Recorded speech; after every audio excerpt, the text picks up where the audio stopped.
ሰላም ወገኖች እንዴት ናችሁ? ሁሉ ሰላም ነው? ጌታ ይመስገን።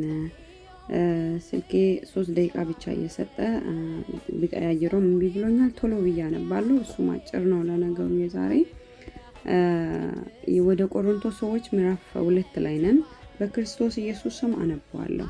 እኔም ወንድሞች ሆይ ወደ እናንተ በመጣው ጊዜ በቃልና በጥበብ ብልጫ ለእግዚአብሔር ምስክርነት ለእናንተ እየነገርኩ አልመጣሁም። በመካከላችሁ ሳለው ከኢየሱስ ክርስቶስ በቀር እርሱም እንደ ተሰቀለ ሌላ ነገር እንዳላውቅ ቆርጬ ነበርና እኔም በድካምና በፍርሃት በብዙ መንቀጥቀጥም በእናንተ ዘንድ ነበርኩ።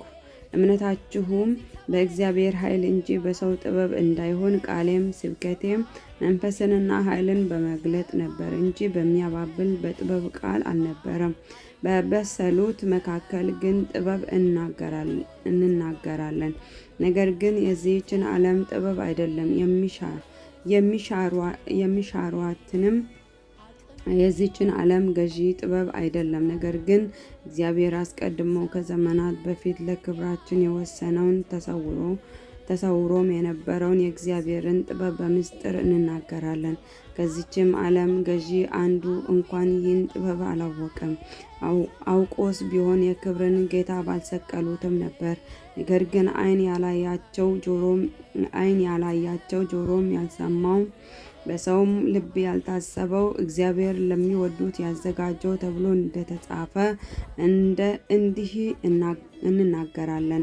መንፈስም የእግዚአብሔርን ጥልቅ ነገር እንኳ ሳይቀር ሁሉን የሚመረምርና ለእኛ እግዚአብሔር በመንፈሱ በኩል ገለጠው። በእርሱ ውስጥ ካለው ከሰው መንፈስ በቀር ለሰው ያለውን የሚያውቅ ሰው ማን ነው? እንዲሁም ደግሞ ከእግዚአብሔር መንፈስ በቀር ለእግዚአብሔር ያለውን ማንም አያውቅም።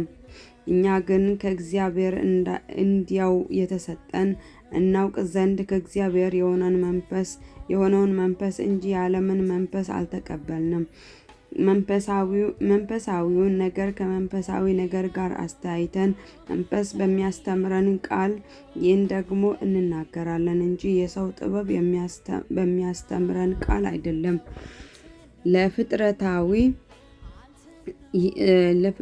ለፍጥረታዊ ሰው የእግዚአብሔር መንፈስ ነገር ሞኝነት ነውና አይቀበለውም። በመንፈስ የሚመረምር ስለሆነ ሊያውቀው አይችልም። መንፈሳዊ ሰው ግን ሁሉን ይመረምራል፣ ራሱ ግን በማንም አይመረመርም። እንዲያስተምረው የጌታን ልብ ማን አውቆት ነው? እኛ ግን የክርስቶስ ልብ አለን። ጌታ ይባረክ።